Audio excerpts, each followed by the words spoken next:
Bonsoir à tous et bienvenue dans cette édition. Dans l'actualité ce soir, un regain de tension à Mamoudzou suite au prolongement de la garde à vue d'Ousseini Balahachi. Ce matin, une soixantaine de personnes a bloqué les abords de la gendarmerie en soutien aux syndicalistes qui est retenu depuis hier matin suite à un contrôle d'identité qui a mal tourné. La nuit a été agitée pour le député Mansour Kamardine. Hier soir, lui aussi est parti dormir avec le collectif qui campe depuis maintenant 3 mois devant le bureau des étrangers. Immersion dans un instant.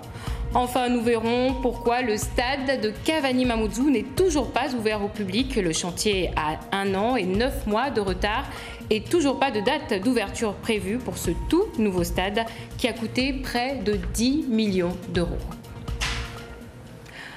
Bonsoir à tous. Mais avant de développer ces titres, nous partons du côté du tribunal de grande instance à Kaweni. C'est là-bas qu'a été transféré le syndicaliste Balahachi Ousseini pour une comparution immédiate, nous dit-on. Misbahoudine Bakar, vous êtes sur place. Bonsoir. Bonsoir Alda. Alors, quelle est la situation sur place, Misbahoudine ? Alors Alda, il faut savoir que cette affaire prend toute une autre tournure. Ousseini Balahachi est actuellement entendu par le procureur depuis 17h30 après avoir passé plus de 24 heures de garde à vue, dans un premier temps à Sada, ensuite transféré à Mamoudzou. Alors sachez que le procureur demande une détention provisoire directement à la prison de Majikavo pour une comparution immédiate plutôt demain aux alentours de 14h. Misbahoudine, qu'est-ce qu'on reproche exactement à Ousseini Balahachi ? Alors, comme vous l'avez dit, Alda, il a été placé en garde à vue depuis hier matin et les gendarmes l'accusent d'actes de rébellion, d'outrage et de violence. Et on a vu une vidéo qui circulait. On ne sait pas ce qui s'est passé avant, mais cette vidéo montre bel et bien une arrestation musclée, menottée, manu militari dans la voiture de la gendarmerie. Dernière question, 24 heures en garde à vue, comparution immédiate pour avoir résisté à un contrôle d'identité. N'est-ce pas un peu disproportionné par rapport à ce qu'on a vu ?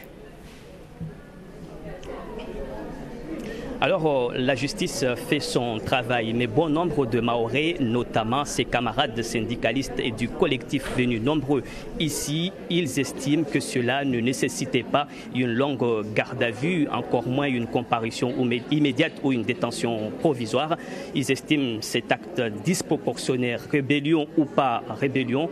Selon eux, ils crient tout simplement à un acte d'intimidation et ils se disent solidaires, déterminés à aller jusqu'au bout pour soutenir leurs camarades. Et sachez pour finir, Alda, qu'un acte de rébellion est passible d'1 an à 10 ans d'emprisonnement et 150 millions d'euros d'amende. Merci à vous, Misbahoudine, pour ces dernières informations. Revenons maintenant au déroulé de la journée. À Mamoudzou, la matinée a été marquée par ces tensions liées au prolongement justement de cette garde à vue. Une soixantaine de personnes a bloqué la route qui longe la brigade de gendarmerie, perturbant fortement la circulation dans une partie de la ville. Le reportage de Gervais Nitieux et Daniel Abdou. Aucun véhicule ne passe, pas même celui de la gendarmerie nationale, tourné en bourrique par des manifestants. Et attention les gars, les gendarmes ils ont toujours raison, il faut les laisser passer. Ils ont toujours raison, il faut les laisser.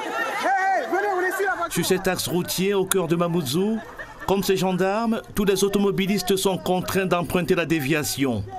Ce sont les membres du collectif des citoyens de Mayotte qui ont imposé l'itinéraire. Ils manifestent leur colère contre les gendarmes qui ont interpellé Ousseini Balahachi. On les laisse faire leur guignol, mais on est certain qu'ils n'arriveront pas à déstabiliser Balahachi. Et ils ne vont pas non plus nous déstabiliser parce que notre chef il est là. On est là juste pour constater leur mépris et pouvoir l'utiliser justement et le dénoncer auprès des gens qui sont peut-être à l'extérieur, des gens qui ont de l'intérêt pour cette île. À l'origine de cette brusque montée de tension, le prolongement de la garde à vue d'Ousseini Balahachi. À bord de ce véhicule, le secrétaire départemental de la CFDT Mayotte est arrivé dans les locaux de la brigade de Mamoudzou. Officiellement, il fait l'objet d'une procédure pour rébellion à l'encontre d'un militaire. Un motif qualifié de farfelu par ses partisans. Pour eux, son arrestation relève de ce qu'ils appellent une justice bisou-bisou, une justice coloniale. Les manifestants dénoncent l'attitude des fonctionnaires mutés à Mayotte. C'est une organisation de la mafia fric qui existe ici, de l'entre-soi qui existe ici. Quand ces gens-là, ils prennent l'avion, il y en a d'autres ici, d'autres administrateurs qui les accueillent de cette façon. Ok Joe, ici, on a le droit de tout. Le préfet, il est gouverneur, nous on a les grands postes et tout se passera comme ça.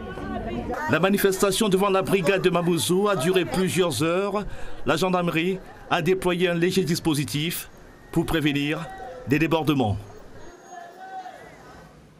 Du côté du conseil départemental, la situation semble revenir à la normale. Fermée par le collectif depuis la semaine dernière, la fin du blocage a été décidée ce matin suite à un accord entre les élus et la délégation du collectif des citoyens de Mayotte.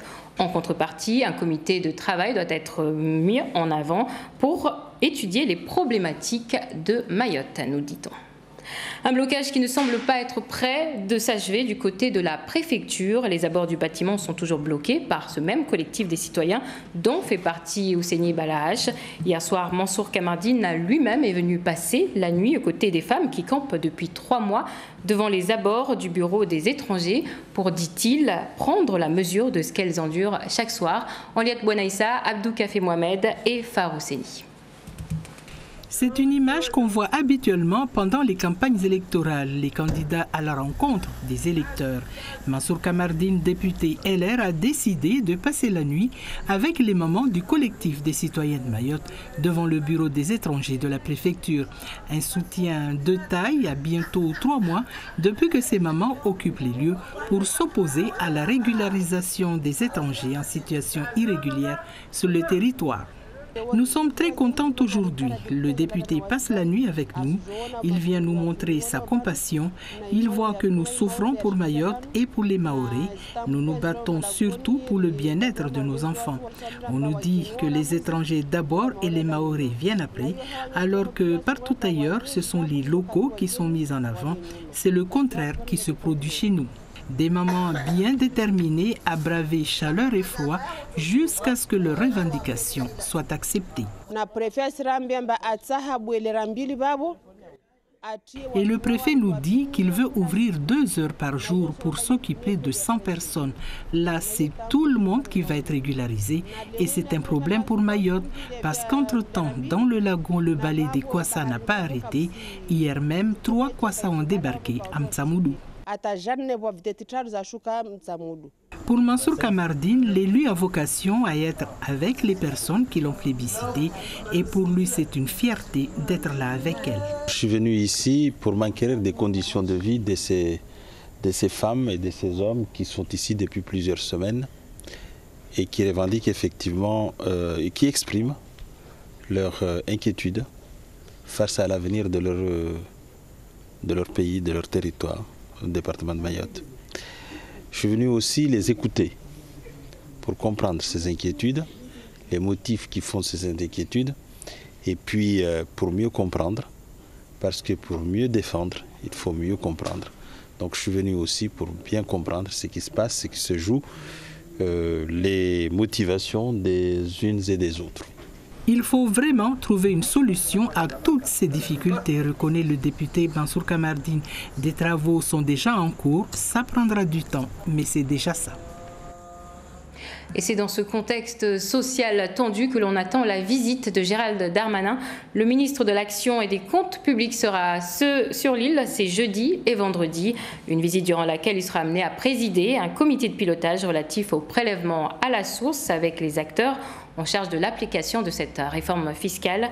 D'autres rencontres sont prévues avec les chefs d'entreprise de Mayotte et les élus du département. Autre actualité, la Cité des métiers de Mayotte a organisé ce matin un atelier sur les métiers de la psychologie. Une présentation publique adressée aux jeunes lycéens, peu connus sur cette île. Cette profession est amenée à se développer dans les années qui viennent. Regardez. Ce qui est du psychologue, le lien du psychologue envers vous, on va dire ça comme ça. Le psychologue va d'abord vous demander où vous n'allez pas bien, pourquoi. Qu'est-ce qui fait que vous n'allez pas bien? Informer les élèves en leur faisant découvrir les professions est l'une des missions de la Cité des métiers. Cette semaine, l'atelier est totalement consacré au métier de la psychologie. Sa mission principale est d'aiguiller les enfants, les élèves ou le public à trouver sa voie professionnelle. Comme on est à proximité du lycée, les élèves viennent du lycée Yunsabamana, mais d'autres élèves aussi peuvent venir ici à la Cité des métiers. Il y a beaucoup de métiers qu'il faut que les élèves commencent à connaître pour faire leur choix professionnel. La psychologie est le 3e atelier organisé depuis le début de l'année scolaire. Un secteur peu connu qui recrute en ce moment. Aujourd'hui, l'intervenante est une professionnelle et elle est venue répondre à toutes les questions sans tabou. Ces jeunes aujourd'hui m'ont surpris dans leur interaction. Ils paraissaient vraiment intéressés pour un métier relativement, tout du moins d'après moi, relativement peu connu par le grand public. Peu connu dans le sens où nous avons très peu d'étudiants qui s'orientent vers ce métier. Alors, la présentation a-t-elle été bénéfique ? La façon dont elle a dit tout son parcours et tout ça, je crois que c'est une bonne chose. En fait. J'ai bien aimé. Je pense que c'est un très bon travail puisqu'il aide les gens.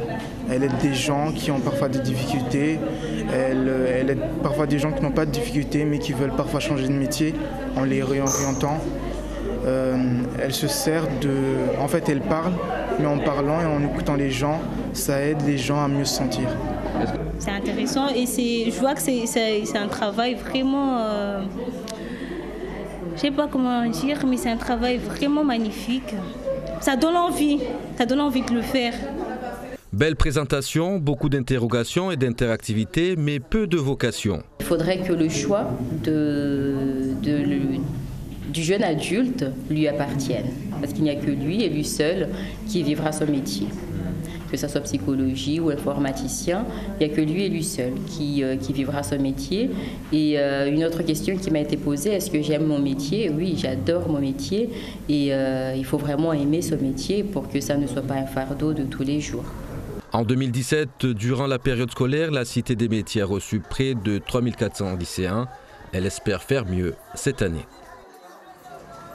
Un sujet d'Hachim Saïd Hachim et Assadi Razafitseno. Nous sommes au mois d'octobre et comme chaque année, l'opération d'envergure mondiale baptisée Octobre Rose est lancée pour lutter contre le cancer du sein. À La Réunion, ce cancer est le plus fréquent chez les femmes. Sufatit Moudani et Jean-Claude Toyer ont rencontré une survivante, cette mère de famille qui a vaincu la maladie il y a 2 ans. Et malgré le choc et les épreuves, elle a su garder sa bonne humeur. Témoignage. Ces jours de consultation pour cette patiente qu'on appellera Sarah pour préserver son anonymat. Tous les 6 mois, elle vient à son rendez-vous plus ou moins sereine. Il y a quelques petites appréhensions quand on vient au contrôle parce qu'on attend toujours de voir ce que va donner la prise de sang. Mais finalement, voilà, 2 ans après, ça va très bien. Car elle revient de loin. Si son cancer du sein avait été diagnostiqué quelques mois plus tard, ses chances de guérison auraient été compromises. Ça m'est tombé dessus comme un coup de massue. En 3 semaines, j'étais sur une table d'opération et derrière, j'avais eu une tumeur enlevée. Bon, voilà, ça m'est tombé dessus. J'ai eu peur, je dois dire. Mais j'ai toujours tout pris avec humour parce que ça ne sert à rien de se morfondre. Au contraire, je pense qu'on part plus vite si on reste à se dire je suis malade, qu'est-ce que je vais devenir, comment je vais faire, qui va me soigner. Voilà, moi j'ai toujours tout pris avec humour. J'ai toujours été un bout en train sur ce sujet-là, quoi. Je lui ai dit dès le début, je lui ai fait une déclaration de guerre à ce cancer. Et je lui ai dit qu'il ne mourrait pas et voilà, on en est là. 2 ans après la découverte de sa maladie, elle voit les choses différemment aujourd'hui. Chaque jour est un jour à croquer et à profiter de la vie, de ses enfants, de sa famille. On ne sait pas demain. Au-delà du cancer, ça peut être un accident, ça peut être quoi que ce soit. Mais le fait d'avoir eu cette épreuve, ça m'a fait me dire, voilà, t'es pas éternel, tout peut arriver. Alors on arrête la petite routine à se morfondre à la maison et on bouge et on vit et on fait les choses. Prendre le temps de vivre tout en restant vigilant. Chaque femme doit effectuer une mammographie de dépistage à partir de 42 ans à renouveler tous les 2 ans. Revenons à Mayotte avec cette question que se posent de nombreux sportifs. Pourquoi le stade de Cavani Mamoudzou n'est toujours pas ouvert au public? Cela fait bientôt 1 an et 9 mois aujourd'hui que le chantier piloté par le conseil départemental devait être livré. Mais malgré les 10 millions d'euros investis, toujours rien. Génial Atoumani, Assadi Razafisseno et Géraldine Lui nous donnent quelques éléments de réponse. Décidément, le chantier du stade de Cavani Mamoudzou est en mal de finition. Près de 2 ans de retard aujourd'hui. Raison principale, des défauts de construction multiples en cours de réparation. Premier exemple avec la pelouse. Ici, le choix a été porté sur un revêtement synthétique qui se veut plus résistant avec un entretien simplifié puisque nécessitant en théorie peu d'arrosage. Bref, un choix initialement chiffré à 2,5 millions d'euros, enveloppe à laquelle a été rajouté 200 000 euros. Un défaut de déblayage et de remblayage en est la cause. Les travaux sont donc en cours et la pelouse devrait être prête d'ici fin 2018 au plus tard, au même titre que l'assainissement autour du stade estimé lui à 1 million d'euros et l'éclairage soit 300 000 euros d'après le maître d'œuvre qui n'est autre que le conseil départemental. Il s'agit là de la phase 1. Deuxième problème, les tribunes, toujours pas montées à cause d'un sol instable. Là aussi, les travaux initiés doivent être refaits. Coût de départ de ces tribunes de 1200 places, 5 millions d'euros. A noter que le gros œuvre de ce stade, un marché attribué en premier lieu à la Colasse pour 2,2 millions d'euros, a été résilié voilà quelques mois. La collectivité n'acceptant pas d'attribuer une rallonge budgétaire à l'entreprise. Conséquence, un deuxième appel d'offres a été lancé pour continuer les travaux, mais la société n'a pas encore été choisie à ce jour. Dernier tronçon à réaliser, les aménagements extérieurs du stade. Point d'eau, sanitaire, parking, vestiaires et clôture entre autres pour 1,2 million d'euros. Autant de dépenses à réactualiser avec le retard accumulé. Difficile donc dans ces conditions de connaître la date exacte de la fin du chantier. Mais au sein de la collectivité, on espère la livraison complète de ce stade avant la fin 2020. On espère pour 2020. On termine ce journal par ces hommages qui se multiplient depuis la mort de Charles Aznavour. Ce fils d'exilé aura résisté à tout au cours de sa carrière, car les critiques à son encontre étaient nombreuses. Ce qu'on sait moins, c'est que derrière la personnalité publique se cachait un homme très discret. Alexandra Usan nous révèle quelques-uns de ses secrets si bien gardés. Déjà en haut de l'affiche. Pour être en haut de l'affiche, il a tout fait, jusqu'à refaire son nez. Dans les années 50, c'est Édith Piaf qui lui donne des conseils pour faire décoller sa carrière. Son nez est beaucoup trop gros selon elle. 6 jours après, il passait sur le billard. Au début des années 60, Charles Aznavour héberge Johnny Hallyday à ses débuts pendant 2 ans. Lui et l'idole des jeunes passent leur vie ensemble. Il en profitera pour lui donner quelques conseils d'aîné. Je lui ai donné le conseil de faire son service militaire. Je lui ai donné le conseil d'écrire, de chanter des chansons aussi pour des gens plus âgés. Charles Aznavour, une voix mais aussi des paroles qui ont été parfois censurées. À l'époque, certaines de ses chansons choquent, comme Après l'amour, en 1955. Tu glisses tes doigts par ma chemise entrouverte et poses sur ma peau la paume de ta main. Le Sinatra français a aussi chanté dans 8 langues différentes, celle de Shakespeare ou encore de Goethe, avec toujours ce même brouillard dans la voix. Voilà, c'est la fin de cette édition qui, vous le voyez, a été enregistrée dans des conditions particulières suite à quelques soucis dans nos studios. Je vous rappelle la principale information du jour, ce regain de tension à Mamoudzou suite au prolongement de la garde à vue d'Husseini Balache. Ce matin, une 60aine de personnes a bloqué les abords de la gendarmerie en soutien aux syndicalistes retenus depuis hier matin suite à un contrôle d'identité qui a mal tourné. Husseini Balache qui doit passer devant le procureur dès ce soir. Dans un instant, votre édition en maoré avec Rakia Madi. Quant à moi, je vous dis à demain soir, même heure, même endroit.